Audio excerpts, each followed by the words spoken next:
Yang kami hormati Bapak Wakil Kepala Sekolah Bagian Kurikulum yang saat ini juga sebagai calon guru penggerak Angkatan 10 Kota Bandung, Bapak Abdul Aziz As-Siddiqi SOC MKOM.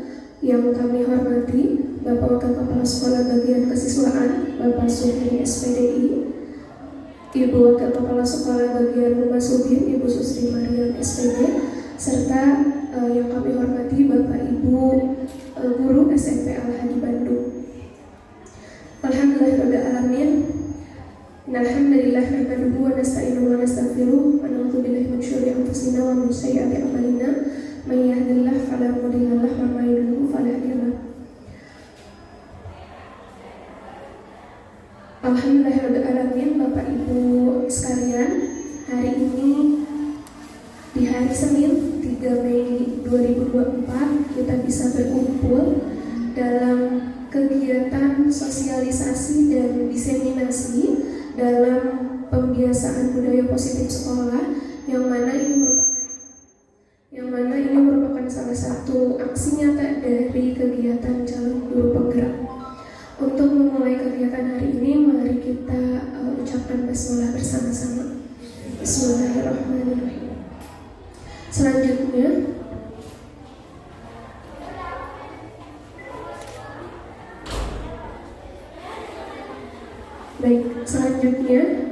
sambutan serta pengarahan dari Bapak Kepala SMP Al-Hadi Bandung kepada Bapak Dr. Andes Haris Royani MM, disilakan. Bismillahirrahmanirrahim. Assalamualaikum warahmatullahi wabarakatuh. Semangat pagi.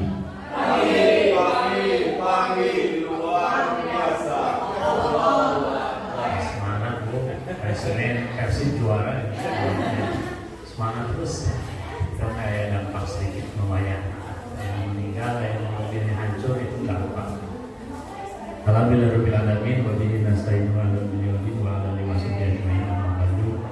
Yang saya hormati para wakil kepala Bapak Ibu yang hadir hari ini, alhamdulillah terima kasih sudah meluangkan waktu walaupun mungkin pasti di sela-sela kemalasan kita pasti setelah pembelajaran itu timbul malas. Biasanya kan 6:30 kita ada di sekolah. Sekarang apa pengingatkan berapa kali ya memang seperti itu kan tidak ada KBM.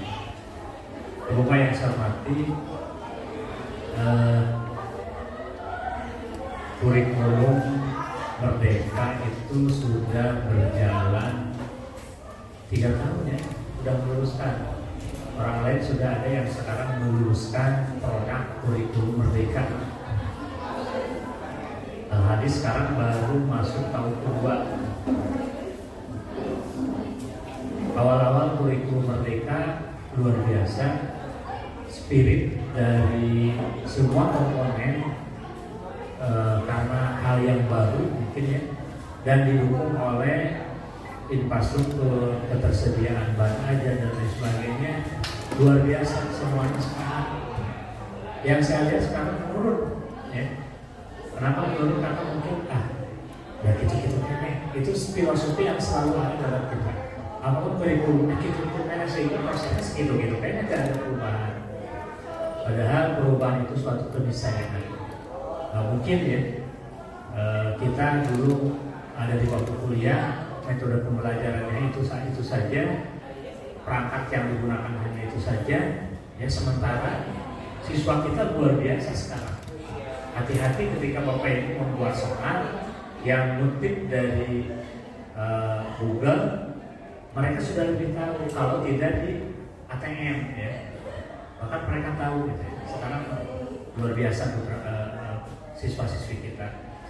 Ada Bapak Ibu yang saya hormati, 2 tahun berjalan kegiatan pembelajaran kurikulum merdeka di SMP Al-Hadi alhamdulillah berjalan dengan baik ya, walaupun beberapa sesi harus kita evaluasi, kita kembangkan.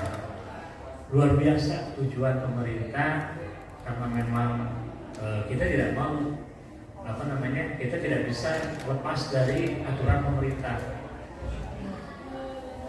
Kalau misalnya kita tetap tidak mau tetap menggunakan kurikulum kita waktu itu, mungkin di kurikulum 75 saya merasakan ketika di SD ya, kurikulum 75, kurikulum 84, kurikulum 94, kurikulum 2004 ada ya KPK, kurikulum berapa kali pergantian kurikulum ya. Nah sekarang ini di kurikulum merdeka itu penekanannya kepada desentralisasi siswa. Selama ini kita menjadi luar biasa yang guru super, padahal dari namanya juga kita bukan melaksanakan kegiatan privat ya, transfer ilmu, tapi yang ada adalah kegiatan proses pembelajaran. Jadi ketika proses pembelajaran berbeda, kita memfasilitasi mereka untuk mengembangkan seluruh siswa itu berbagai potensi yang ada pada diri mereka untuk bisa belajar. Jadi guru itu betul sebagai fasilitator, sebagai kucing di kelas itu. Bagaimana memberikan inspirasi, memberikan dorongan sehingga mereka bisa berbuat baik. Ibu Pak yang saya hormati, selanjutnya perjalanan kurikulum merdeka yang sebentar lagi akan diresmikan, bahkan sudah ada SK-nya ya. Sekarang itu awal-awal itu baru kurikulum merdeka itu sebenarnya baru piloting ya, bahkan sekolah-sekolah yang disubsidi oleh pemerintah itu hanya beberapa sekolah. Kota Bandung itu kurang dari SMP SMA itu kurang dari 20 ya, hanya beberapa sekolah yang sekarang sudah meluluskan. Nah sehingga pelatihan-pelatihan sekarang itu dikembangkan melalui daring. Bapak Ibu, saya yakin kalau PMM atau mereka mengajar betul-betul kita laksanakan, kita ikuti, insya Allah semuanya bisa berjalan dengan baik ya. Karena mungkin di antara kita ada yang sudah, nah ini yang baru Pak, ini kelas 9 kan. Kalau kelas 8, kelas 7, kelas 8 kan sudah berjalan. Kelas 7 itu sudah produk tahun kedua ya. Kelas 8 itu, kelas 8, kelas 7 itu produk pertama. Kelas 9 itu guru kelas 9 yang khusus ngajar di kelas 9 wayahna ya, materi-materi yang lalu dimodifikasi, disesuaikan dengan tuntutan kurikulum nasional yang sekarang. Jadi kalau Bapak Ibu hanya menggunakan catatan-catatan lama ya ketinggalan ya.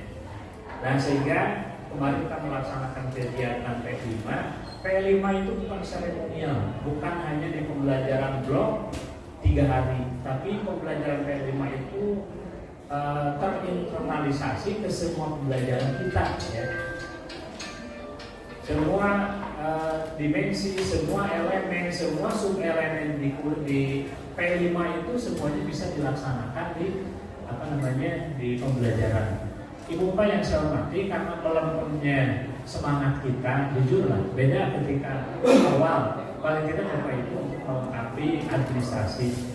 Jadi awal-awal sekarang yakinlah kelas 7 sudah melotot, kelas 8, kelas 9 baru ya, kelas 9 layaknya perangkat pembelajaran mulai dari, kalau dulu kan KIKT, sekarang mulai daripada CP, ATP dan lain sebagainya. Hal-hal itu disiapkan Pak Jis ya dari sekarang.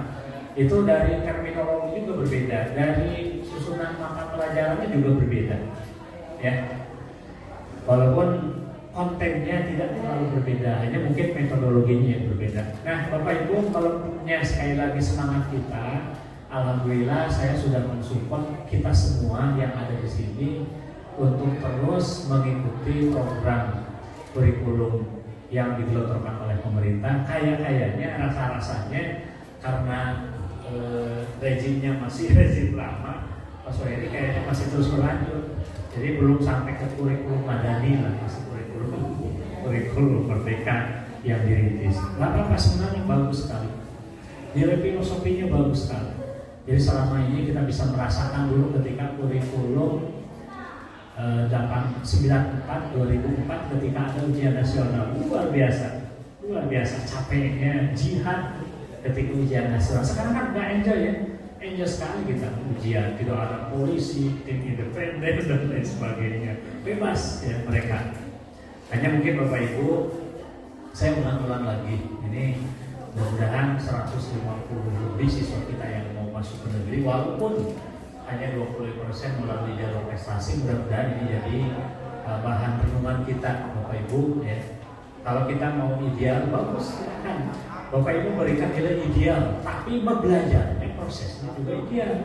Ada yang mengajarnya asal-asalan, ada nilai kamu dulu murid dan rese, seperti itu. Jadi di sini MUI sudah saksi. Di nanti tangga sebelah sana, Pak, jadi tuang hukum Hawaii minimal 80 hiji, 81. Ada berapa besar? Ya, di Bandungan, bagi kita semua. Ibu Pak yang saya hormati, sekali lagi saya ulang bahwa sekolah terus memberikan support Bapak Ibu untuk sekarang itu udah angkatan ke-10, berarti kita lewat 9 angkatan. Bapak Ibu tolonglah, saya minta kemarin Pak Ajis komunikasi di ruang saya, Pak, gimana untuk kita bantuan untuk mengumpulkan guru-guru paling tidak apa yang Pak Ajis terima terkait dengan kegiatan selama Lokakarya 2 kali, 3 kali mungkin. Saya itu pertama ya, kemudian dari terus-terusan Pak Ajis setiap hari ya. Nah ini bukan hanya dimiliki oleh Pak Ajis, percuma, tidak ada artinya. Tapi kita ada guru penggerak, ada yang mau, ada yang digunakan. Siapa sih yang digunakan? Ya Bapak Ibu semua dan seluruh komponen yang ada di sekolah. Saya berharap Bapak Ibu ini bisa berimbas ke kita semua. Makanya saya minta kemarin minimal tos sertifikasi, mohon maaf ya. Tapi alhamdulillah ada bantuan yang lainnya. Pak Yadi juga sertifikasi, walaupun di jenjang berbeda. Pak Ali juga sama, Bu Haya, Bu Evi juga sebentar lagi lah. Ini sudah sih ya, itu yang 2. Jadi berharap mudah-mudahan angkatan 11-nya ada lagi lah. Enak bu. Saya berulang-ulang, saya ngobrol diskusi dengan pengawas, memang kalau di kedinasan itu ada suatu keharusan. Dulu kan kita di awal-awal ada sosialisasi tentang kinerja kinerja di PMM itu. Jadi dulu kan minimal guru itu mengikuti satu kegiatan dalam satu semester, satu kegiatan lokakarya ataupun pelatihan. Bapak Ibu ayo mudah Bapak Ibu ya. Kita menyiapkan, kalau Bapak Ibu tidak punya laptop, tidak punya jaringan, bisa di atas, bisa menggunakan yang ada di sekolah, semua fasilitas. Apalagi di musim-musim libur seperti sekarang, menggali terus. Suatu tadi saya sekali lagi, kita menggunakan kurikulum merdeka. Tapi bagaimana kurikulum merdeka ini, kurikulum Nusantara nanti akan digaungkan, mungkin sudah diasakan kurikulum Nusantara, kurikulum IKN. Karena ibu kota pindah ke sana, jadi kurikulumnya jadi kurikulum Nusantara, tidak kurikulum Jakarta ya. Ibu bapak yang saya hormati, saya yakin lah dengan spirit yang luar biasa kita sudah punya kuantitas. Ibu bapak, alhamdulillah, bapak ibu coba buka di website PPDB Kota Bandung ya. PPDB Kota Bandung .ppdb, pokoknya PPDB Kota Bandung. Bapak ini lihat ada 200 sekian sekolah. Orang lain ada yang membuka Ini yang RMP saja. Ada yang membuka kuota RMP-nya itu 245 sekian. Bahkan kalau nggak salah satu SMP 250 sekian. Berapa yang daftar? Itu di bawah 10. Bapak bisa lihat ya, bukan kata-kata saya tapi fakta ya. Ada yang membuka 100 yang daftar 2 orang, 3 orang. Al-Hadi kita membuka kuota 96. Alhamdulillah Bapak Ibu 96-nya sudah terpenuhi yang melalui jalur RMP. Ini artinya ini tidak mudah. Itu yang RMP saja. Ya, apalagi yang lainnya. Orang lain sampai sekarang masih hitungan jari berarti maksimal 10. Di bawah dengan kaki 20. Kita alhamdulillah kuota kita tinggal kurang lebih Pak Soedi 96 udah pasti tambah 100. Kurang lebih di bawah 100 lagi kuotanya. Ini luar biasa animo masyarakat. Berkat usaha kita semua. Tidak mudah Bapak Ibu. Nah, tinggal kuantitas kepercayaan masyarakat yang baik itu diiringi dengan layanan yang terbaik, kualitas pembelajaran. Kualitas pembelajaran itu ya kita mengikuti aturan-aturan yang ada di kurikulum Merdeka. Aturan-aturan yang ada di kurikulum Merdeka bukan hanya kita copy paste saja, tapi diikuti pelatihannya, ya pelatihan yang online-nya. Hanya mendengarkan Bapak Ibu, tapi nanti ada praktek-praktek baik yang harus kita laksanakan. Karena itu sekali lagi 1 jam banyak saya mungkin nanti yang presentasi Pak Haji semua, maka saya hanya mengingatkan, memotivasi Ibu Bapak semua, mengajak kita semua untuk terus meningkatkan kualitas layanan dengan meningkatkan berbagai pengetahuan. Karena pembelajaran itu bukan jangankan sudah baru S1 yang sudah S3 pun Bapak Ibu tetap belajar dituntut ya. Yang sudah profesor juga belajar terus. Kalau kita tidak belajar ketinggalan jalan, ketinggalan zaman. Ya, Al-Quran mengatakan utlubul ilma minal mahdi ilal lahdi gitu Pak Ustaz ya. Untuk ilmu itu sejak dibuayan sampai kita meninggal itu terus ya.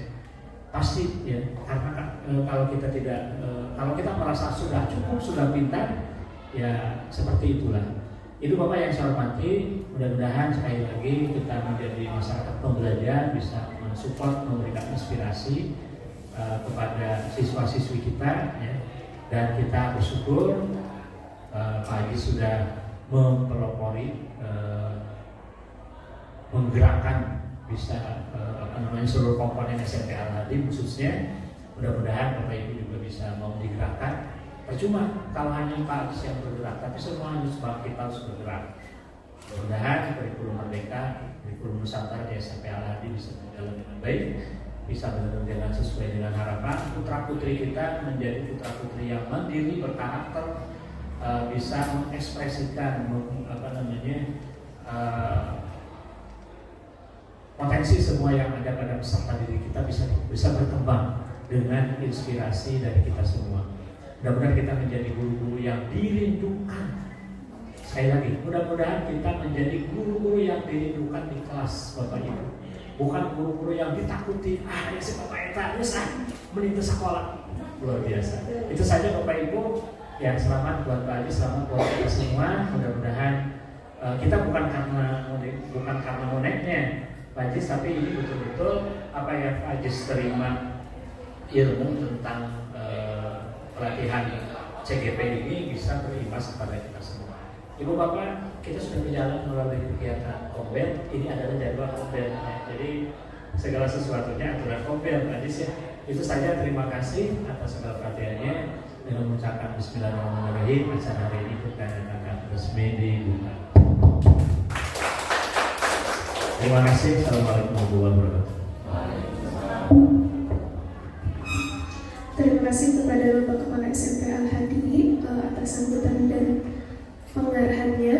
Langsung saja untuk kegiatan selanjutnya adalah pemaparan materi oleh Bapak Abdul Aziz Asidiki, SLC MKOM, mengenai budaya positif sekolah. Bapak dan Ibu silakan. Assalamualaikum warahmatullahi wabarakatuh. Alhamdulillahirabbil alamin, wassalatu wassalamu ala asrofil anbiya'i wal mursalin wa ala alihi washabihi ajmain, amma ba'du. Rabbi shrah li sadri wa yassir li amri wahlul 'uqdatam min lisani yafqahu qawli. Yang terhormat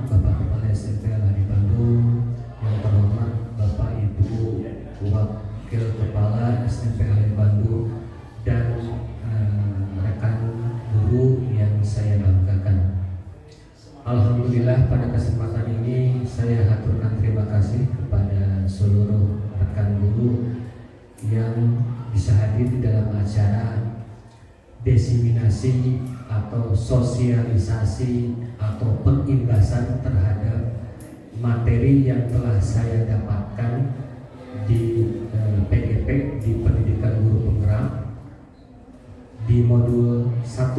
Ini kebetulan kita sudah mendapatkan 4 tema ya, dari modul 1, 1.1, 1.2, 1.3 dan 1.4. Pada dasarnya betul tadi kata Bapak Kepala, kegiatan yang telah kita laksanakan ini adalah kegiatan kobal. Kalau bahasa di program PGP adalah komunitas profesi gitu kan. Jadi memang istilah-istilahnya bisa berbeda tetapi intinya sama. Dan alhamdulillah selama ini kita telah melaksanakan itu, kegiatan kobal di sekolah berjalan efektif dan baik, dan itu bisa terrealisasi di kegiatan-kegiatan baik di kegiatan pembelajaran atau di kegiatan yang lainnya. Karena di kurikulum Merdeka itu kita punya 3 hal yang penting: intrakurikuler, ekstrakurikuler, dan kokurikuler. Dan itu semua hasil kobal terimbas di kegiatan-kegiatan yang telah kita laksanakan. Terakhir kita kegiatan kokurikuler P5 juga sudah melaksanakannya. Pada dasarnya konsep-konsep pendidikan itu kita selaku umat beragama pun punya ya. Mungkin Pak Kiai, Pak Ustadz di sini juga telah mengemukakan. Mungkin ayat yang paling populer selain al-alaq gitu kan, mungkin ayat yang lain. Ud'u ila sabili rabbika bil hikmah wal mau'izatil hasanah wajadilhum billati hiya ahsan. Ajaklah kepada jalan Tuhanmu dengan hikmah, dengan kebijaksanaan, pengajaran yang baik, dan diskusilah atau debatlah dengan cara-cara yang baik juga. Ini sangat relevan ya dengan apa yang akan kita laksanakan di kurikulum Merdeka.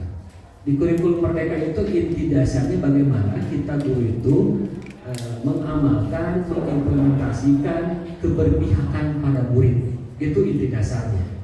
Bagaimana murid menjadi yang paling utama.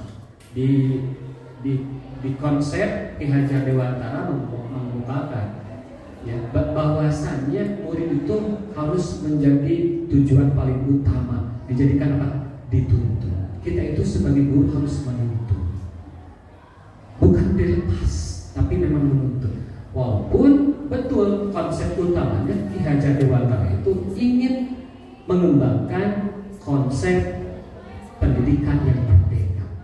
Ini filosofis ini kenapa digaungkan oleh Ki Hajar Dewantara? Saya yakin Ki Hajar Dewantara itu hidup pada zaman kolonialisme, hidup pada zaman penjajahan. Dengan hiruk-pikuk pendidikan yang dia rasakan, pasti tergambar. Oh ternyata kita sebagai orang bumi putra, waktu itu mungkin istilah Indonesia belum populer, bumi putra, terabaikan. Yang punya hak untuk pendidikan itu hanya orang-orang tertentu, hanya orang Belanda, orang kaya, atau kalau bumi putra orang-orang tertentu, rakyat jelata atau rakyat biasa tidak mendapatkan. Inilah gagasan-gagasan Ki Hajar Dewantara mengemukakan bagaimana pendidikan merdeka dan bagaimana bisa diikuti atau dirasakan oleh seluruh rakyat Indonesia saat itu. Akhirnya perjalanan ini terus berkembang gagasan-gagasannya. Salah satunya bagaimana kita itu mendidik anak sesuai zamannya. Ini sebetulnya kata Ali bin Abi Thalib sudah, tetapi ini memang dikemukakan ulang oleh Ki Hajar Dewantara. Jadi ketika kita menuntun anak harus sesuai kodrat alam dan kodrat zaman. Ya. Dia punya potensi dirinya dan lingkungan yang ada di sekitarnya. Hari ini sudah zaman modernisasi digital. Kalau kita masih pakai kapur, kayaknya ketinggalan, bukan berarti salah, gitu kan? Mungkin ketinggalan. Oke, hari ini mungkin kita akan berbicara. Saya tidak menggurui, tapi ini hanya bagian dari istilahnya sharing kepada ibu bapak, ya, terkait materi yang telah saya dapatkan. Kebetulan hari ini kita akan berbicara diskusi tentang budaya positif. Kita kan suka memimpikan siswa-siswa kita itu baik. Baik itu tidak mungkin instan. Tidak mungkin hari ini kita inginkan dan terjadi. Bagaimana lingkungan yang tercipta di dalamnya? Ya, Nabi Muhammad saja ketika membangun Islam atau berdakwah harus membangun lingkungannya. Ketika hijrah di Madinah dia membangun sekolah, membangun madrasah, membangun masjid misalnya. Berarti ada budaya yang dikembangkan, ada budaya positif yang harus dikembangkan. Kita sudah tidak mengembangkan itu. Jangan sampai kita menginginkan anak sukses tapi kita tidak mengembangkan kesuksesan kepada anak. Next. Ya, ini kita sebetulnya santai, Bapaknya ngobrol aja, selamat datang, kita berkolaborasi. Jadi inti budaya itu, budaya positif itu bagaimana kita berkolaborasi bersama dalam rangka mewujudkan kedisiplinan positif. Disiplin itu bagaimana sih? Apakah disiplin itu anak harus tunduk pada kita? Apakah anak itu harus dimarahin tiap hari? Apakah anak itu harus dihukum tiap detik ketika melakukan kesalahan? Apakah itu yang kita inginkan? Nah, gitu kan? Jadi hal-hal semacam ini memang yang perlu kita pikirkan bersama, Ibu Bapak. Baik di dalam pembelajaran di kelas atau nanti pengimbasan di kehidupan mereka. Karena anak itu menurut Ki Hajar Dewantara bagaimana bisa menuntun anak mencapai kebahagiaan dan keselamatan. Nah, itu menurut Ki Hajar Dewantara. Kebahagiaan secara pribadi, keselamatan secara pribadi atau sebagai anggota masyarakat. Ya, dia akan bisa meningkatkan potensinya dan dia dapat diterima di masyarakatnya. Bahagia dan selamat, ini dasarnya itu. Ketika bahagia dan selamat harus dicipta budaya-budaya yang bisa mengembangkan mereka. Jangan sampai potensi mereka itu terhambat oleh perilaku kita sebagai guru dalam mengembangkan budaya positif. Selanjutnya kita berbicara santai aja Ibu Bapak ya.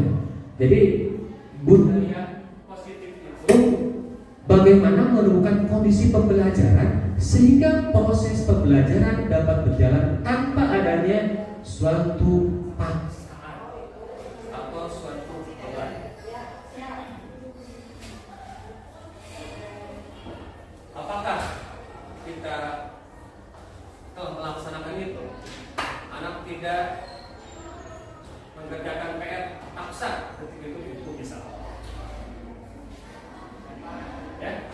Budaya positif adalah nilai-nilai, keyakinan dan kebiasaan di sekolah pada murid agar murid dapat berkembang menjadi pribadi yang mandiri, kritis dan penuh tanggung jawab.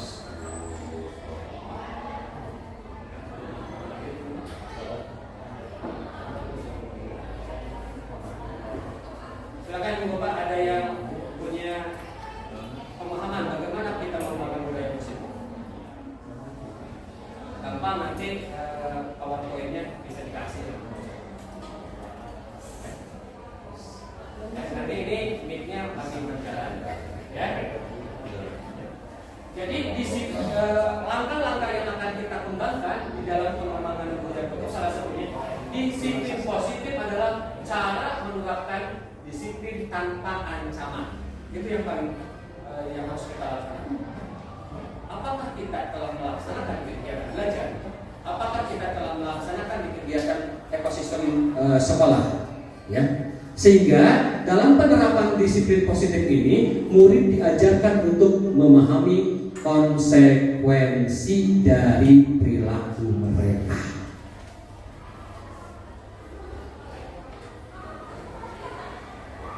Sehingga disiplin positif merupakan salah satu cara menerapkan disiplin yang bertujuan menumbuhkan kesadaran, bukan ketakutan.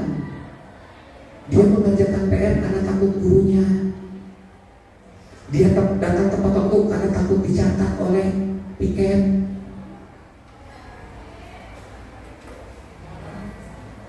Dia berlaku sopan karena takut gurunya berlaku penilaian jelek, gitu kan? Jadi disiplin positif itu bagaimana kita mengembangkan nilai-nilai keyakinan yang ada di sekolah dan timbul kesadaran dari murid, bukan ketakutan. Bisa tidak? Dan ini memang harus kita laksanakan sebagai guru. Lanjut. Yang ini ya. Ini disiplin positif akan menumbuhkan nilai-nilai kebajikan. Awas, nanti kita harus bisa bedakan. Ada nilai-nilai kebajikan dengan peraturan mungkin berbeda. Kita kan peraturan datang tepat waktu atau apalah segala macam. Nilai-nilai kebajikan harus tertanam pada anak. Sebetulnya tadi di dalam konsep keagamaan kita sudah jelas, ya. Nilai-nilai kebajikan tadi, ud'u ila sabili rabbika bil hikmah. Di sana itu akan terlingkup nilai-nilai kebajikan. Paham tidak? Contoh nilai-nilai kebajikan itu jujur itu pasti baik, gitu kan? Lalu sopan itu pasti baik, hormat itu pasti baik. Nilai-nilai kebajikan itu harus tidak ada kontradiksi. Ya, harus tidak ada kontradiksi. Kalau dulu kita setiap kegiatan belajar mengajar itu selalu membuat kontrak belajar. Oke, kita selalu laksanakan dengan peraturan-peraturan yang sepertinya kita paksakan pada anak. Nah, gitu kan?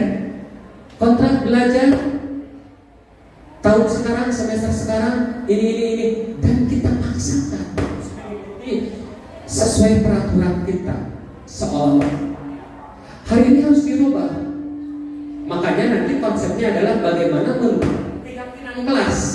Keyakinan kelas itu dasarnya apa? Dasarnya adalah kebajikan. Nilai kebajikan yang universal. Nah, gitu kan? Nilai kebajikan yang memang dipahami oleh semua orang itu tidak berbeda. Jujur itu pasti, penjahat pun mengakui itu adalah nilai kebajikan. Nah, jadi harus ditanamkan.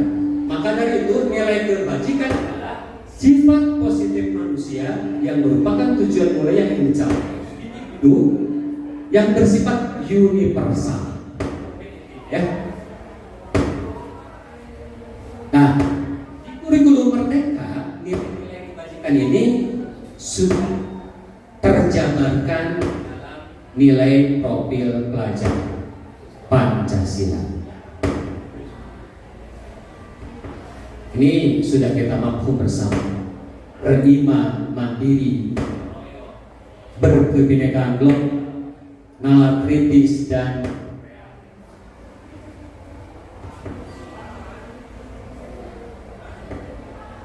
ada pertanyaan sebelum kita berlanjut, Ibu Bapak? Ya, jadi kita harus pahami bahwasanya untuk mengembangkan budaya positif itu kita harus mengambil pada konsep kebajikan. Tidak ada paksa. Maka dari itu kita harus melihat apa sih motivasi yang dimiliki oleh kita sebagai guru dan murid. Mohon maaf, ini rada bermasalah ini ya. Kita aja dulu ya.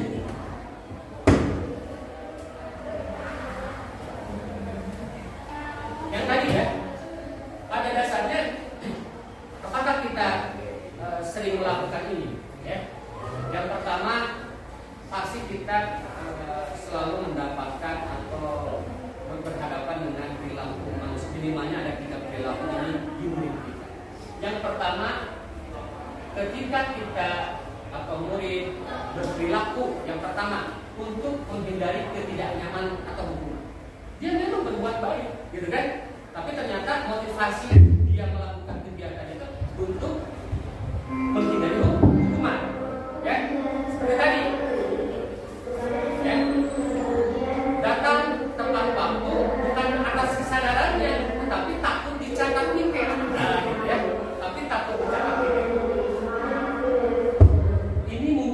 terjadi, ya. Lalu apa yang terjadi jika saya melakukan itu? Apakah benar atau salah? Jadi ini tidak ada masalah benar dan salah. Itu faktor yang ada di dalam eksternal. Kita melakukan karena orang lain, gitu kan? Saya melakukan itu untuk menghindari hukuman. Saya itu datang ke sekolah supaya tidak dicatat bapak kepala. Misalkan, kalau tidak ada bapak kepala, ya udah nggak apa-apa. Misalkan gitu ya, misalkan seperti itu. Kedisiplinan yang timbul karena faktor eksternal, karena faktor orang lain. Nah, gitu kan? Apakah itu boleh positif yang boleh dikembangkan? Itu pertanyaan saja. Yang kedua, untuk mendapatkan imbalan penghargaan. Saya itu melakukan, kita ada sebagai guru misalnya, murid pun sama. Saya mengerjakan PR itu ingin dapat nilai 100, kan gitu. Dan itu mungkin banyak yang terjadi. Dan kita mungkin melakukan itu. Saya loyal, saya tepat waktu supaya dapat penghargaan dari pimpinan misalnya. Apakah boleh kegiatan itu dikembangkan sebagai budaya positif? Itu mungkin terjadi, itu adalah faktor eksternal. Kita melakukan kegiatan perilaku, motivasi kita berperilaku itu karena orang lain. Nah, gitu ya. Dan ini memang harus kita sadari. Ya, harus kita sadari. Yang ketiga, untuk menjadi orang mereka yang diinginkan dan menghargai diri sendiri dengan nilai-nilai yang mereka percayai. Ketika ada seseorang berperilaku dari keyakinan dirinya atau keyakinan universal tadi, itu harus berdasar atau dilarikannya pada diri sendiri. Karena cek kita ikhlas. Nah, gitu namanya. Itu faktor internal. Dia berperilaku itu atas kesadaran dirinya sendiri, karena ini adalah sebagai kebenaran, kebaikan, nilai-nilai yang universal. Itu yang paling baik untuk dikembangkan menjadi budaya positif di sekolah. Sehingga kita selaku pengajar bagaimana mengembangkan budaya positif kepada murid supaya mereka itu menyadari nilai-nilai kebaikan yang ada di dalam atau kebaikan universal. Makanya dilakukanlah keyakinan kelas dalam rangka bagaimana dia punya kebajikan universal tadi. Lanjut. Ini masih panjang sebetulnya materinya, makin kita dipercepat aja ya. Mengapa tidak peraturan kelas yang tadi saya utarakan? Dulu itu kita selalu kontrak belajar peraturan kelas, tata tertib kelas, dan itu sedikit memaksa. Dan memang hukum itu memaksa. Peraturan itu memang memaksa. Mungkin ini bisa bersinggungan dengan Bapak Suhen ke siswa aja, karena peraturan sekolah. Apakah boleh? Kita lihat konsepnya ya. Ketika kita mendukung perilaku anak di dalam pembelajaran supaya tadi timbul motivasi intrinsik di dalam dirinya, jangan dipaksa dengan peraturan-peraturan yang dia tolak, gitu kan? Karena peraturan itu mungkin saja bisa berbeda, ya, berbeda. Jika anak-anak sekarang kita bikin kontrak belajar, bagusnya seperti apa? Ada yang ngacu. Bu, boleh terlambat 10 menit, toleransi ada. Apakah kita mentoleransi keterlambatan? Nilai keyakinan atau kebajikan itu tidak mungkin mentoleransi terlambat. Tetapi di peraturan itu bisa muncul, gitu kan? Di peraturan bisa muncul. Makanya, karena di peraturan itu nanti akan ada faktor eksternalnya ya, karena ingin dihargai. Keyakinan kelas itu harus muncul di dalam keyakinan kebajikan universalnya, bahwasanya apapun yang terjadi terlambat itu salah, gitu kan? Terlambat itu salah. Jadi tidak ada toleransi 1 menit, 2 menit, 3 menit, bukan ya. Nanti dibuat keyakinannya yang seperti apa.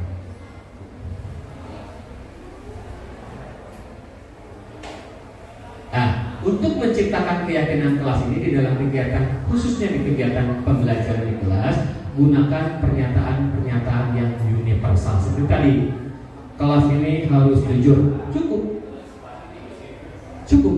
ya. seperti pernah kita punya cerita di masa atau riwayat-riwayat agama kita ya, Rasul pernah didatangi oleh orang yang punya salah, tapi ternyata dia hanya bikin satu pernyataan, kamu jujur saja, gitu kan? Akhirnya semua dosanya tidak dilakukan atau kesalahan-kesalahan dia tinggalkan. Erek maling, oh orang kalau pakai ini Rasul nggak bohong, salah. Jadi seperti itu. Buat pernyataan yang besar. Ya memang kita harus punya analisanya lebih bagus. Gitu. Ketika nanti akar-akar segala macamnya analisanya kuat, oh kebutuhan di kelas ini apa? Kita tentukan. Jujur, cukup dengan kata-kata sederhana atau kata-kata yang tidak berjelimet, dibuat dalam bentuk positif. Ya, kelas ini selalu berperilaku jujur, gitu ya, itu positif. Jadi jangan ada kalimat. Nanti guru bahasa Indonesia mungkin ada yang mengomentari ya. Tidak terlalu banyak sehingga mudah diingat. Terus berebet ayat 20. Wah susah beban ya. Kayak 20 peraturan atau keyakinan, nggak usah terlalu banyak ya. Dapat diterapkan di lingkungan tersebut, kita pun harus peka lingkungannya butuh apa. Makanya yang kita ajukan, yang kita sarankan, yang kita sharing sesuai dengan kondisinya ya. Kodrat alam dan kodrat zaman yang tadi sesuai dengan kondisi. Untuk sadayana ibu bapak yang kita paham dan anak kelas 7 butuh apa gitu ya. Misalkan seperti itu. Dan semua warga kelas hendaknya ikut berkontribusi dalam pembuatan keyakinan kelas tersebut dengan curah pendapat. Jadi jangan sampai ada yang diasingkan. Ya. Mereka harus dikasih keyakinan juga. Berikutnya, dihukum itu, penghargaan itu dihukum oleh penghargaan. Penghargaan itu ternyata bisa membuat kesesatan, kesalahan, dihukum oleh penghargaan. Kita seringkali kan memberikan penghargaan. Misalkan gini ya, makanya di kurikulum Merdeka itu sudah tidak ada ranking. Ini saya selalu utarakan kepada ibu bapak nggak usah ada ranking, nggak usah disebutkan, ya, karena penghargaan di sana akan membuat penurunan kualitas, bahkan mematikan kualitas, ya, bahkan akan menghilangkan motivasi mereka. Kalau orang lain diajak rumah, agar saya datang ke hiji mah, gitu kan. Memang penghargaan itu kan ada kalanya menurunkan kualitas. Kan aneh. Saya terus yang ngomong, ada yang mau berpendapat, ibu bapak? Ya. Nanti ini mungkin ini konsep-konsep yang saya dapatkan di pendidikan guru penggerak ya. Nanti jika saya bukan bisa, saya bukan paling tahu, mungkin nanti ada sesuatu yang bisa dikoreksi, saya akan sampaikan kepada nanti di ruang kolaborasi. Kita bahasnya ada ruang kolaborasi tentunya. Selanjutnya nanti ada konsep-konsep bagaimana kita membuat budaya-budaya positif. Ini perbedaannya ya, hukuman dan konsekuensi. Memang kita harus membedakan, Pak. Jadi temenan hukum kalau anak yang salah kan membingungkan, gitu kan? Membingungkan. Oke, mungkin istilahnya aja berubah. Lalu kita membuat konsepnya aja yang harus. Intinya memang hati kita aja yang harus dimainkan. Ajak kepada jalan Tuhanmu dengan kebijaksanaan. Itu bijaksananya, intinya ya. Jadi memang kalau bisa hilangkan nafsu dan amarah, gitu kan? Kalau menghukum biasanya marah yang utama. Kalau menghukum biasanya, ya. Makanya tadi agama kita sudah lengkap, di Quran sudah jelas ya. Ya Pak Haji ya. Nanti Pak Haji yang akan menjelaskan masalah itu. Hukuman itu pasti menyakitkan ke anak, walaupun betul salah dia, gitu kan? Akan dendam. Konsekuensi itu dia merelakan, oh udah betul ini pasti akan terjadi buat saya, gitu kan? Kalau saya tidak pakai sepatu, tak juga ya itu konsekuensi, harusnya gitu, ya. Punya kesadaran sendiri. Jangan marah-marah kepada orang tua, ditumpah berikut coklat, bukan, gitu kan? Membuat anak sakit, kalau hukuman itu dalam waktu jangka lama. Orang yang pernah menghukum misalkan kepada anak didik kita, geus lulus ke ingat kan? Gitu. Supaya tahu gitu kan. Gitu kan. Kalau konsekuensi itu boleh anak waktu itu merasa tidak nyaman boleh, tapi harus bisa selesai dalam jangka pendek, gitu kan? Jangka pendek.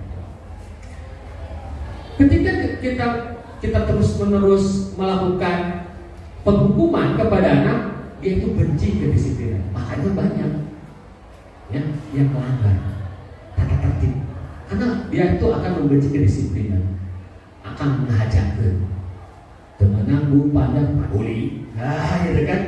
Karena konsepnya dihukum. Kalau konsekuensi, dia itu akan menghargai disiplin. Dia harus punya darah diri sendiri. Dan yang lain, marah, dipermalukan, merasakan dihargai, ya, itu pasti ketika kita menghukum anak. Lanjut. Oke. Itu istilahnya situasi kondisi di kita yang dihadapi sehari-hari. Bagaimana sih kita menyelesaikannya atau menghadapinya? Kondisi-kondisi itu pasti terjadi. Pak, kalau nggak dihukum kan nggak jerah, gitu kan? Perlu dibiarkan. Ya, istilahnya nanti kita harus mengembangkan restitusi. Restitusi itu apa? Bagaimana kita mengembalikan mereka kepada kelompoknya supaya lebih muncul lagi potensi. Lanjut. Gini ya. Jadi nanti kita ketika membuat keyakinan kelas atau mengatasi, ini misalkan ada anak yang mencontek ketika ujian, bagaimana kita menyikapi itu? Kelas 8A misalkan, ya. Bahkan nanti ada masalah baru, ada yang ngebully, ngeposting di media sosial, kan itu jadi masalah baru. Ada dua masalah, anak yang mencontek, anak yang ngebully. Itu kan selalu terjadi atau mungkin terjadi di kita, ya. Bagaimana kita menyelesaikan itu? Ketika kita langsung menghukum, mereka biasanya akan mengulangi lagi, gitu aja. Bagaimana kesadaran mereka? Tumbuh. Restitusi bukan menebus kesalahan, namun belajar dari kesalahan. Kan kita mah aneh, ya. Ketika kan kita lagi belajar, tapi itu benar terus, diulang itu benar terus. Padahal di kehidupan nyata kan enggak. Itu tuh salah. Itu kan belajar dari kesalahan, ya kan? Dari kehidupan nyata.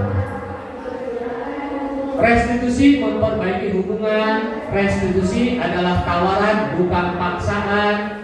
Bagaimana kita nanti curah pendapat dengan mereka. Restitusi menuntut untuk melihat ke dalam diri. Dan restitusi mengembalikan murid yang berbuat salah pada kelompoknya.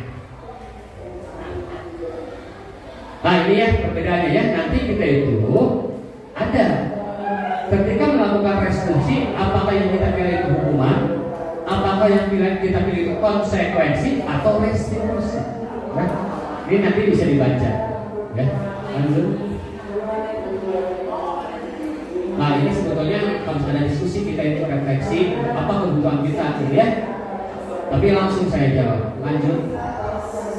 Ya inilah 5 kebutuhan, ya, manusia pada dasarnya.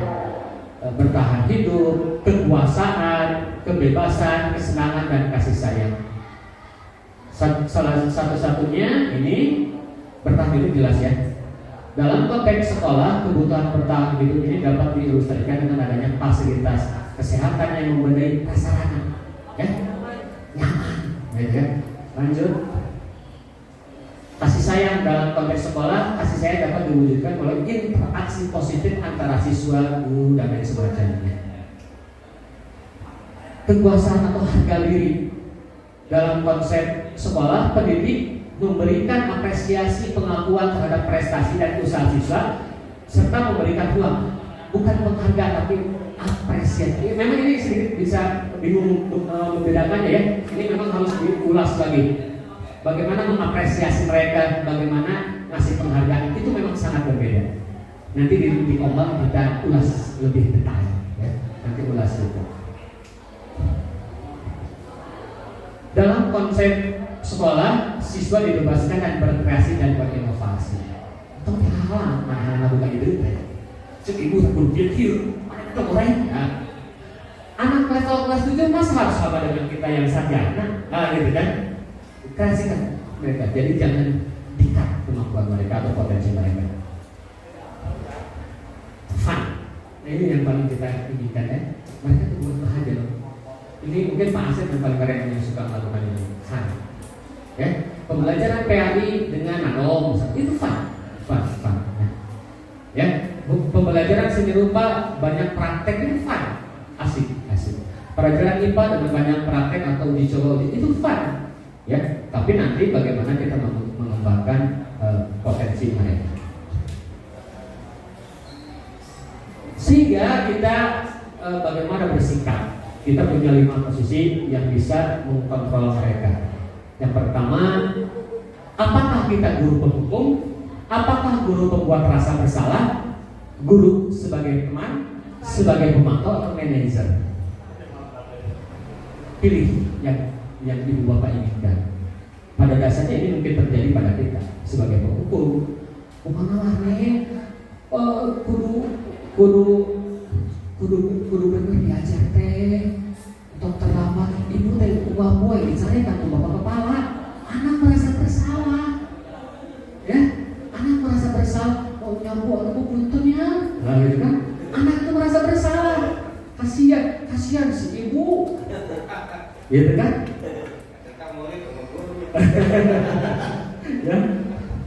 Oke, 1 penghukum. Ya. Seringkali menggunakan awas manehnya. Gitu ya. Biasanya seperti itu. Pembuat rasa bersalah. Berapa kali ibu ingatkan ke Neng, pokoknya mah tekanunya Pak Ibu, tekanunya Kak Bapak, gitu kan? Bapak terus pusing, karena gitu kan? Itu merasa bersalah, anak itu nanti, aku si Bapak, sebenarnya itu. Lanjut, teman, ya ini mungkin, ini lebih positif sebetulnya ya. Tapi apakah menjadi bilangnya? Oke, berteman. Cuman 1 biasanya kekurangannya. Ketika kita punya posisi kontrol sebagai teman, gitu kan? Ketika tidak ada kita, mereka itu kabur, gitu kan? Ini yang mungkin bisa kita lakukan, ya, sebagai referensi mereka menonton. Dan mereka itu biasanya menyadari tentang kesalahannya sendiri, lalu kita memang supporting. Yang terakhir itu adalah manajer, ya. Ini paling bagus karena kita itu sebagai pembimbing supaya tindakannya sesuai dengan tanggung jawabnya. Yang selanjutnya adalah segitiga restitusi. Ketika kita memposisikan terhadap anak yang bermasalah atau yang melakukan kesalahan, langkah-langkah apa yang harus kita lakukan? Ya, jadi memang harus punya tahapan nih. Yang pertama ini ya, yang pertama ketika anak melakukan kesalahan, kita langsung bicarakan ibu bapak kabur, kamu langsung bicarakan kabur, stabilkan dulu identitasnya.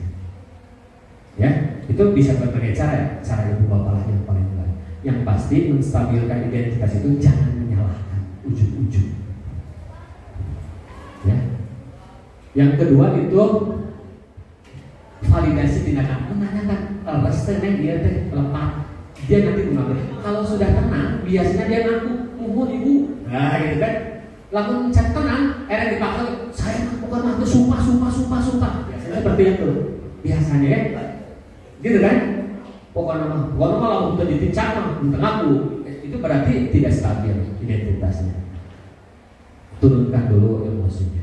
Lalu menanyakan keyakinan. Setelah dia tahu kesalahannya, tanggung jawab, dia meyakini bahwa perbuatannya itu betul-betul harus diperbaiki. Ya, lanjut. Ini langkah-langkahnya. Ya, lanjutlah sama aja seperti tadi. Ya, PowerPoint-nya nanti di-share kepada Ibu Bapak dan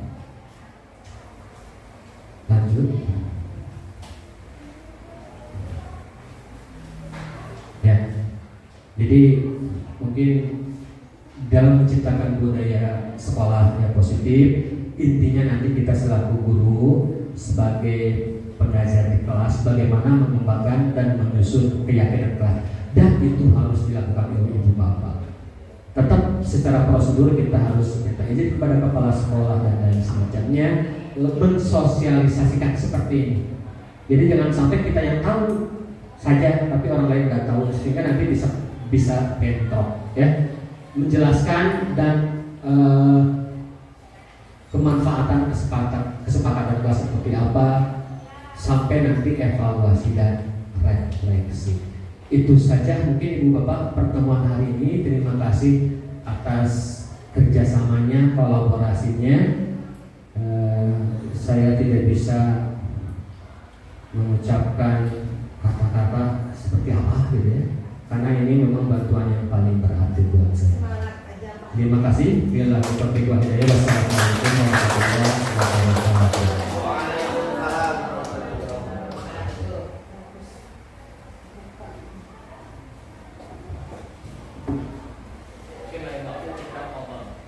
Baik Bapak Ibu, terima kasih sekali lagi berikan apresiasi dan tepuk tangannya untuk Ajis SDK SOCM.com sebagai salah satu calon guru penggerak angkatan 10 ya Bapak di Kota Bandung. Mungkin dari banyak hal yang disampaikan, insya Allah nanti ke depannya mudah-mudahan kita bisa diskusi lebih lanjut, lebih dalam lagi dalam kegiatan Komel yang sudah terjadwal, di dalam kegiatan yang akan kita lakukan nanti ke depannya. Tidak ada tanya jawab Bapak? Tidak ada. Mungkin nanti bisa berlanjut ya. Insya Allah Bapak Ibu, kita masih panjang bertemu terus, bisa diskusi terus di luar. Baik, untuk menutup pertemuan kita hari ini, mohon berkenan Bapak Haji Ramdan untuk bisa memimpin doa. Mudah-mudahan apa yang kita lakukan hari ini terus diberikan keberkahan dan kelancaran. Kepada Bapak Haji Ramdan SPDI, kepadanya diserahkan.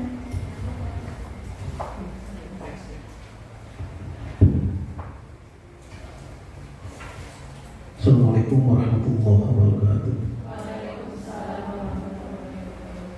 Marilah sejenak kita menundukkan kepala kita, menundukkan hati kita, seraya mengangkat kedua tangan kita untuk bermunajat, berdoa memohon kepada Yang Maha Kuasa. Mudah-mudahan kita semuanya, terutama rekan kita Bapak Abdul Aziz As-Siddiqi SOCM.com, mudah-mudahan memberikan kelancaran segala sesuatunya.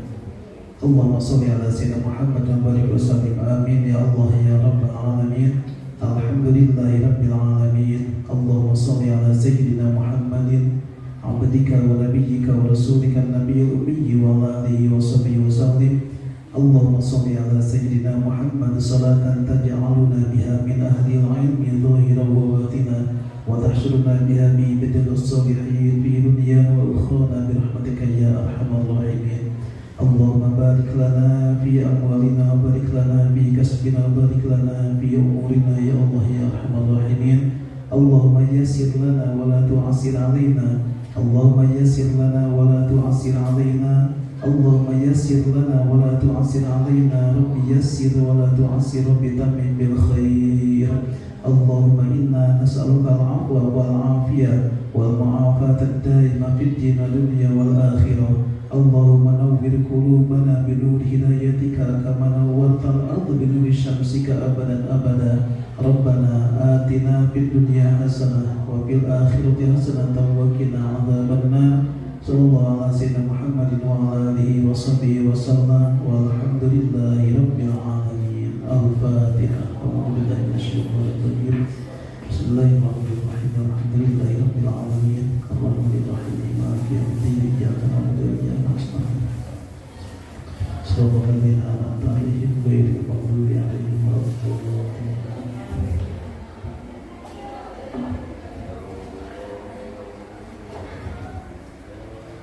Baik Bapak Ibu, demikianlah kegiatan sosialisasi dan diseminasi mengenai pembiasaan budaya positif sekolah yang disampaikan oleh Bapak Abdul Aziz As-Siddiqi SOCM.com. Mudah-mudahan apa yang disampaikan sesuai dengan yang tertera di layar bisa menginspirasi supaya kita juga bisa tergerak dan menggerakkan nanti ke depannya. Akhir kalam itu saja bisa disampaikan Bapak Ibu. Sekali lagi terima kasih. Mari kita tutup dengan bacaan hamdalah bersama-sama. Alhamdulillahirobbilalamin.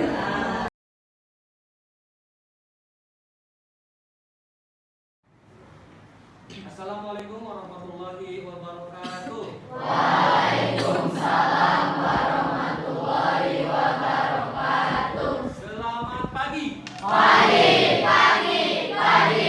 luar biasa, Allahu Akbar. Alhamdulillahirobbilalamin. Kita ketemu lagi di pembelajaran hari ini.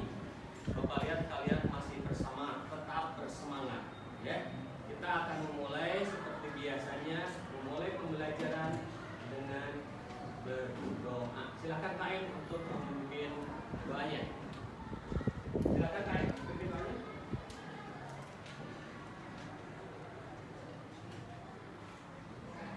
Sebelum memulai pembelajaran, mari kita berdoa dimulai.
biasanya kita kan suka berpikir kalau mentaati peraturan itu suka nggak enak, ya, suka nggak enak.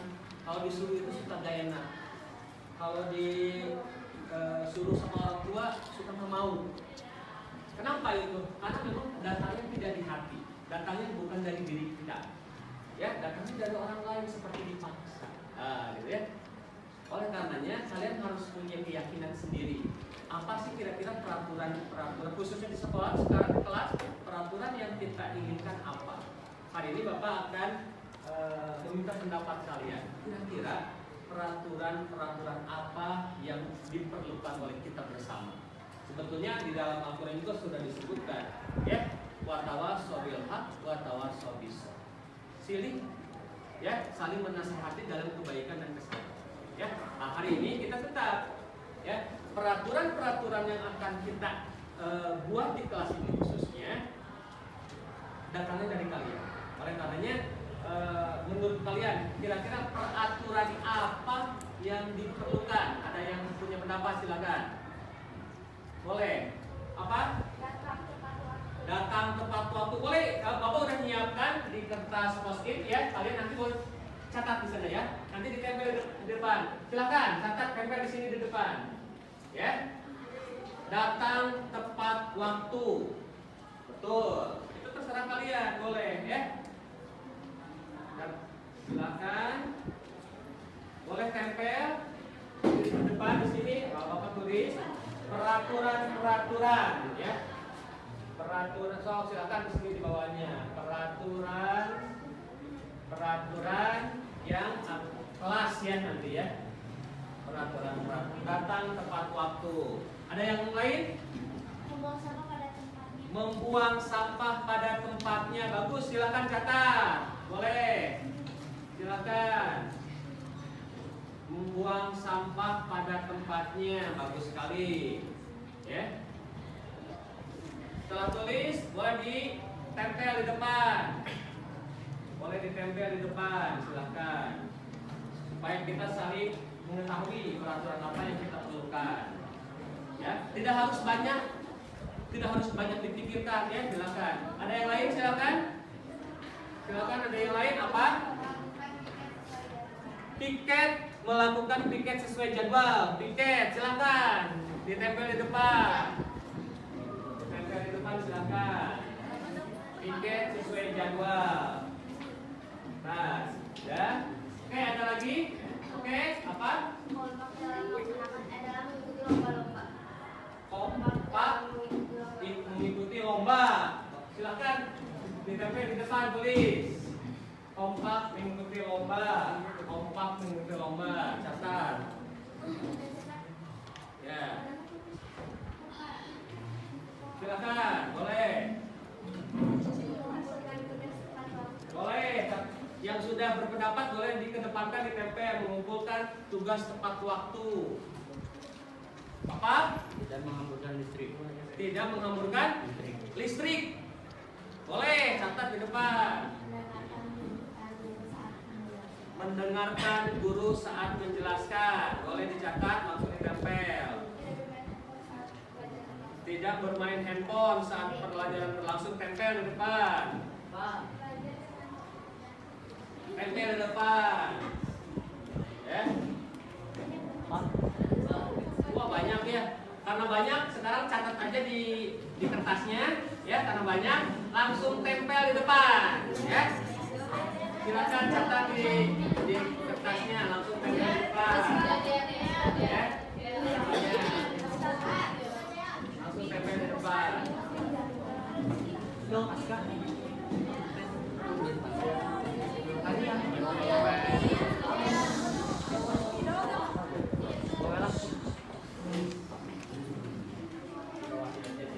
Kamu pas Milan?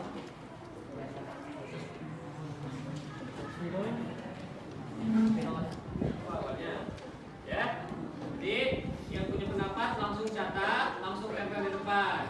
Langsung catat, langsung tempel di depan, ya. Oke, bagus sekali ya. Kalian hebat-hebat, ternyata memang semua peraturan yang kalian pikirkan, ya, itu memang semuanya positif. Sekarang kita akan berlanjut kepada peraturan-peraturan yang telah kalian buat ini, ya.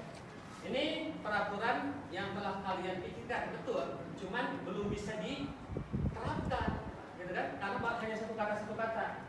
Contoh misalkan, tidak mengerjakan PR di sekolah, bagaimana nanti menjadi peraturan kelas kita atau menjadi keyakinan kelas kita?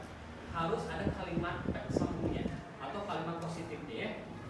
Kita akan bahas satu persatu. Sekarang kita akan membuat kalimat positifnya, ya, dari peraturan yang kalian buat, ya. Satu, nanti akan menjadi peraturan kelas yang kita inginkan.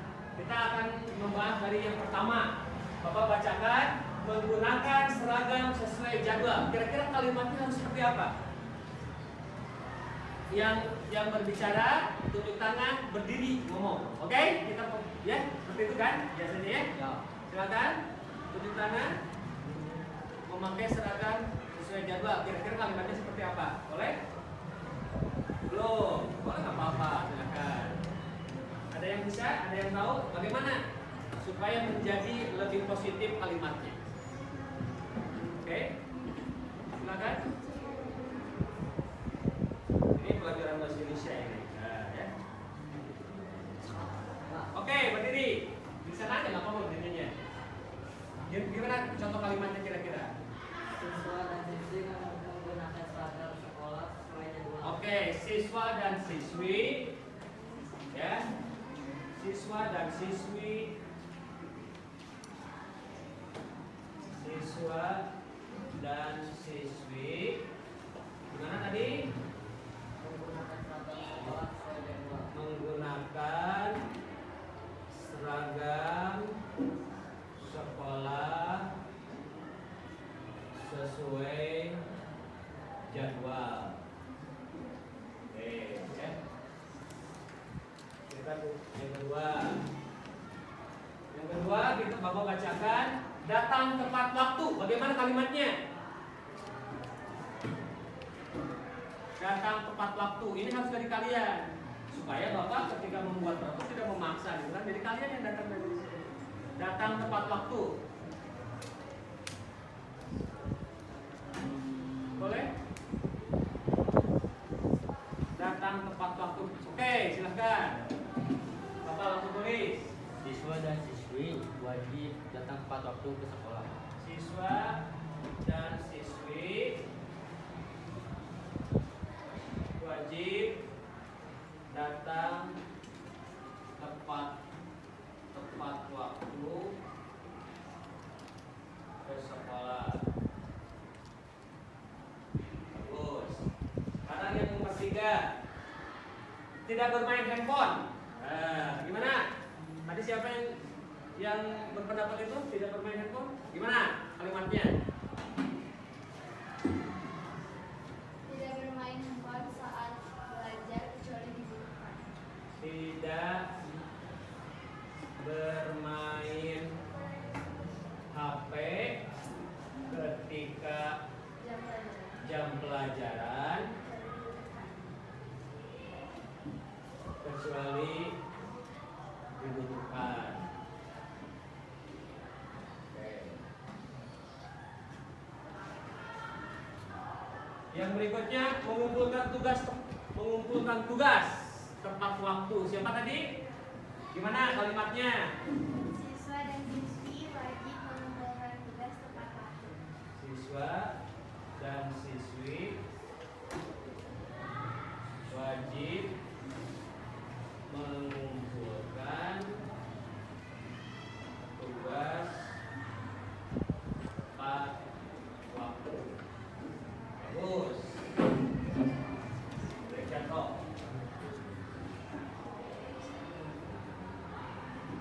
Tidak berisik saat guru menjelaskan. Siapa tadi? Gimana kalimatnya yang bagus? Siswa-siswi dilarang mengobrol saat guru sedang menjelaskan materi.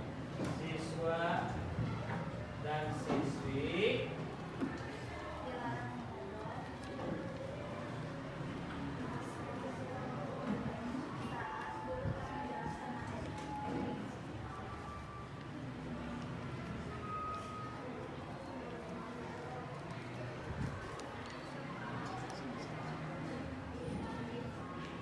materi.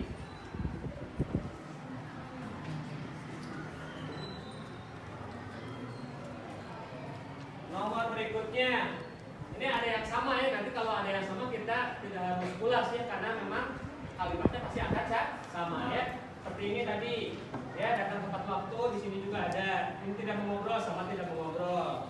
Bapak akan memilihkan yang berbeda, ya. Diam saat sedang berbicara guru sama, tidak mengobrol berarti ya sama. Ini juga tidak mengobrol sama. Jadi sepakat ya sama ya. Yang lainnya mendengarkan guru saat menjelaskan sama, ini juga sama ya. Tidak mengerjakan PR sekolah, membuang sampah pada tempatnya. Nah, gimana tuh? Siapa tadi? Gimana? Coba kalimatnya. Siswa dan siswi dilarang membuang sampah sembarangan. Nah, siswa dan siswi dilarang membuang sampah sembarangan.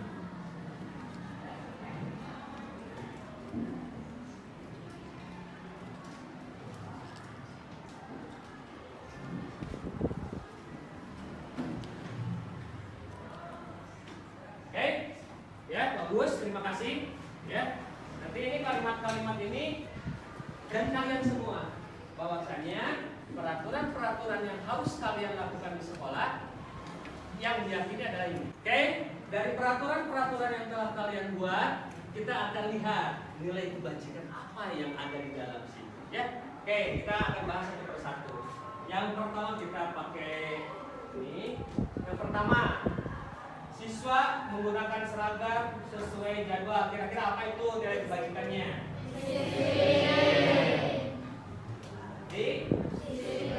Disiplin. Oke. Siswa-siswi wajib datang tepat waktu. Oke, manajemen waktu.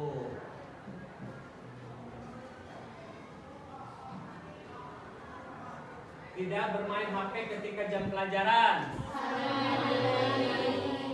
Saling menghargai.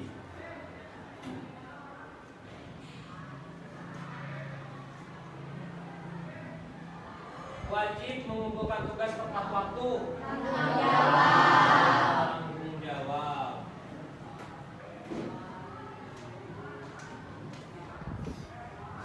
Dilarang mengobrol saat guru sedang menyampaikan materi. Saling menghormati.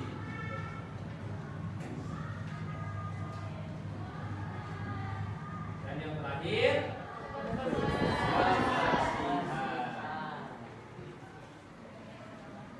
ya, bagus. Jadi dari peraturan yang telah kalian buat ada nilai-nilai kebajikan yang tertanam di dalamnya. Salah satunya ini ada kedisiplinan, manajemen waktu, saling menghargai, tanggung jawab, saling menghormati, dan kebersihan. Ya, bagus. Itu harus kita tanamkan di dalam hati, khususnya di kelas kita. Nah, ya, ini peraturan keyakinan kelas yang kalian yakini sendiri bahwasanya semuanya ada nilai positifnya. Semoga menjadi nilai yang positif. Oke, kebajikan yang telah kita yakini itu tentunya harus kalian yakini bersama. Apakah kalian betul meyakini kebajikan yang telah kalian tentukan sendiri? Ya. Jadi meyakini itu tidak harus dipaksa. Jadi apa tugas kalian murid? Apa? Mendengarkan guru ketika ngasih pelajaran. Tugas Bapak? Menjelaskan materi ketika pembelajaran. Bagus. Ada yang lain? Dan telah meyakini ketika berada di manapun, khususnya di kelas ini, kita meyakini ada keyakinan yang bisa kita kerjakan bersama. Terima kasih. Billahi taufiq wal hidayah. Wassalamualaikum warahmatullahi wabarakatuh. Mana pendapatmu tentang keyakinan kelas? Agar siswa-siswi bisa menjaga kebersihannya dan saling tolong menolong. Dan membuat kegiatan yang membuat siswa-siswi sadar dan tertib. Juga membuat siswa-siswi menjadi lebih disiplin dan bisa saling menghargai. Dan juga membuat para siswi saling menghormati dan saling menghargai.